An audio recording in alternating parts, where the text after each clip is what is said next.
Why shouldn't you move to Woodland Park in 2025? Stay tuned, we're going to talk all about it.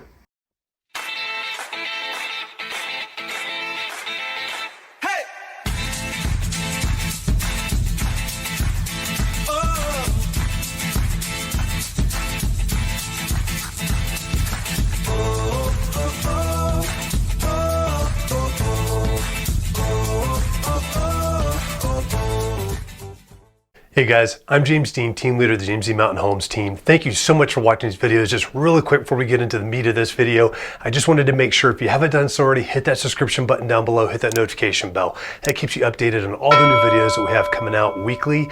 We've got several that come out each week on this channel, so please stay up to date with that. Also, if you've got any questions whatsoever that are real estate related or just in the community, please don't hesitate to reach out to us and give us a call. You can either call us at 719-266-2725. You can text us to that number as well, or you can email us at info@jdmret.net. Please, whatever you got to do to get those questions to us, please ask. We're here to help. We're here to provide value to you and helping you make informed decisions, whether you're looking to buy or sell real estate or just typical questions for the community out here. We are local experts in this area and we love this area. So please reach out to us, and we hope you guys enjoy this video. Today we're talking specifically about why you should not move to Woodland Park in 2025. Now I know this is a little bit different than what a lot of folks have seen with the channel. We have done these in the past, but I also just want to be very real with you too. And if these things bother you, then they bother you on there as well. It's just part of who I am. But I'm also going to talk about how we cope with them and why we stay here as well. So this isn't I'm talking you out of it. I'm just letting you know some of the things that are out there. So we're going to talk about 3 top things about why you shouldn't move to the Woodland Park or the Teller County area in 2025. The number one is going to be, well, it's kind of hard to talk about, small town drama. And a lot of it is not just small town. It's going to be across the board, but just a very small community that we have out here. And remember, we got between 25 and 30,000 residents up here within the whole county. Woodland Park is right around the 10,000 range on the population side. So it's pretty small compared to a lot of other places that are out there.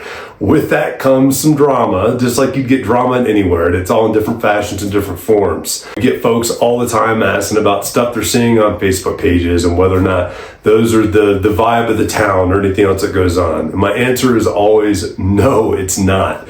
You know, the ones that complain the loudest and the longest are usually the ones that get seen the most out there. And that is a small percentage of folks that we have. We've got a community of wonderful people that live out here in this area. But just like all families or all communities, there's always going to be some squibbling that goes back and forth with those. And that's something that you can expect to see here too. But overall, we have a fantastic community. My wife and I love living here. We have no desire to leave this area whatsoever. It's just a beautiful place to be. And it's an awesome place with lots of awesome people that are here too. So if you get caught up with one of those that are out there and they're the ones that are being really loud and crying and all this stuff, I just typically just ignore it and move on. It's just not worth it in my life to have to deal with somebody that's like that all the time. I feel terribly bad for them, but there's just so many great things about this area and about living up here in this area. So don't get dissuaded if you see a lot of that stuff that's happening out there, even in the national media or anything else. As a whole, there's a reason why all of us stay here and like to live here. So if that's something that bothers you though, and you feel like it's just not going to be a good fit, then maybe you should consider that. Number 2, and this is another funny one that folks are going to get a kick out of, the tourists. And you're sitting there and you're saying you probably might have been a tourist or are a tourist that's sitting there watching this video and you're like, how could that be a reason why not to move to that area? It's such a cool area. Well, part of living in such a beautiful area like this is it attracts people that want to come in and experience it and explore it themselves. It's definitely something that pulls people in from across the nation, sometimes even from across the world, to come and take a look at things out here in this area, whether it's Pikes Peak, Garden of the Gods, Woodland Park as a whole, like Cripple Creek with the ice castles, all the different things that kind of pop up that are there with tourists. Now, we as locals, a lot of times, you'll see us get grouchy with the traffic that builds with it, or when there's so many tourists at the cell towers, can't even handle the amount of traffic that's going through it, so they've got to put in emergency ordinances to get new towers or temporary towers up to handle that. That has happened in the last few years on there as well because of the amount of people that we've had come in. And now it's expanding even past just summertime. We've got lots of tourists that are here through the Christmas holidays because of how much they enjoy just being here. This is such a Christmas feeling town. And even past that, with all the things there are to do out here, that folks are constantly starting to come year round to check out. Now, there are positive things and negative things with that. Obviously, the negative things is the amount of traffic you get. For a community that, with a county that only has, between that 25 and 30,000, we're getting 100,000 people through here sometimes on a daily basis or on a weekly. That is just a lot of traffic compared to what we're usually used to. So we have things that we're always having to plus up with infrastructure and just dealing with different things to help handle that. But overall, we really love the tourists, because the tourists are really what helps drive local businesses out here so that they can thrive and they can make it throughout the year. So we definitely don't want the tourists to go away. It's just one of those things we learn to cope with once you live here and you've been here for a while, and you just learn to expect that. All the camping that happens, everything else that happens, it's such an outdoor mecca and such a cool place to live that we do attract lots of tourists that come through here quite a bit. So that is something to expect also. The great thing is it's nowhere near as bad as traveling on 285 up to the north during the hot seasons, where it's just back-to-back traffic and it's awful as it goes through Conifer and Evergreen and out that direction from Denver. We don't have it that bad. We hope we don't ever have it that bad, but there will be things that come with that too that'll help plus that up as well. But those are some things that we definitely look at. And the last thing, number 3, is a big one: the weather. So you hear that and you think, what do you mean the weather? Of course, it's Colorado. You've got 300 plus days of sunshine. And that's always debatable back and forth, by the way, just so you're tracking. And people call me out on that all the time too. But we do have some incredible weather out here. We love the sunshine. And I'm going to hit some of the negatives first, then talk about how the positives, I think, balance it out, if not overweigh it as well.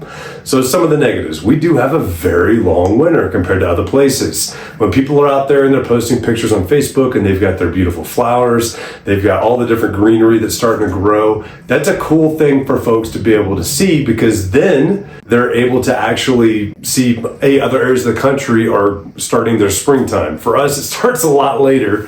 However, it does start in different increments based on where you are within this area as well. So obviously up here in the mountains, we get it a lot later than they do down in Colorado Springs. However, you can still go down and enjoy it in Colorado Springs and drive back up into winter up in the mountains. Sometimes winter can last up here, May into June. Just really depends on what's happening with snow. We've had snow that's happened in the June time frame as well. Those are things that we can certainly expect and can certainly plan for as they kind of occur throughout the winter months of Colorado and what we have. Now, the other thing that we see quite a bit is wind out here too. Lots of wind, which you just kind of get used to. You definitely want to make sure you're in the right places for that as well. Just making sure you've got wind block. And if you don't have wind block, make sure you got good views to counteract that too. We talk folks through that as they're looking at different areas and looking at different homes. So they have the pros and cons of all those too. But the wind can be really, really one of those things that kind of drives you crazy up here. So let's talk about some things that I think kind of help counteract that. And it's things that we don't really notice or realize counteract that until we go somewhere else in the US and we get to experience, for instance, the weather out there. Now, I've been talking about the negative things.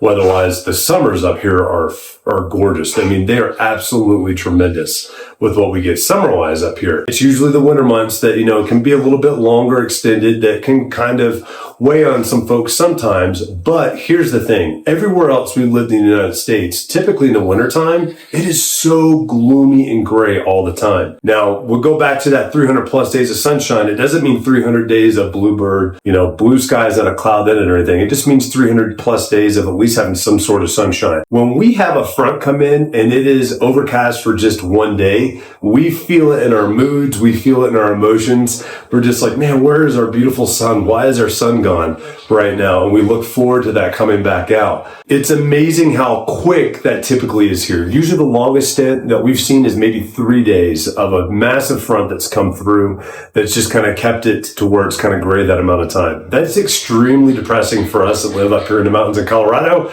because we're so used to our sunshine. The sun is shining outside literally right now in the middle of the winter, and it's gorgeous. It just has such a different impact on you during the wintertime to where you're just happier. You feel just more positive emotions when that sun is out. And that is a huge thing that helps counteract that. So that's one of the big things with the length of winter. Plus, you have all kinds of options. When you're up on top of a mountain, there's nowhere else to go but down around it, right? So as you get closer to the end of winter, you can go down to different areas and experience different temperatures and just different climates altogether. You can head down to Canyon City when it starts warming up and be down there when it's 70 degrees, and it might still be in the 50s or 40s up on the mountain, or even down in Colorado Springs. Same thing down in Manitou. You can do a lot of that too with the wind, and kind of if you're looking at doing something outside and it's windy in one area, you can just pick a different area on a different side of the mountain that's probably blocking that wind and be able to go out there and enjoy being outside. So you get lots of options. It's not like you're just stuck out in the middle of a plain getting blasted with wind all the time. Plus, it definitely makes sense to find things to do, or things, that do have those natural wind blocks, especially when you're looking at buying homes. So I hope this kind of goes over the majority of what we would talk about as reasons why not to move here. Those are easily some of the top 3. We have some more. If you guys have any questions or comments, please don't hesitate to reach out. We'd love to talk to you about all those, and I'll see you next time. Guys, I really hope that you enjoyed that video. And once again, before you sign off, make sure you hit that subscription button, that notification bell down below. That will keep you updated on all the new videos that we have come out that are here to inform you and help keep you updated on what's happening here, both in the community and in real estate as well. And once again, too, if you got any questions, please do not hesitate to give us a call, 719-266-2725. You can text us at that number as well, or you can email us at info@jdmret.net, and we will get back to you as quickly as possible to answer all of those questions. We're here to serve you, and we look forward to helping you soon.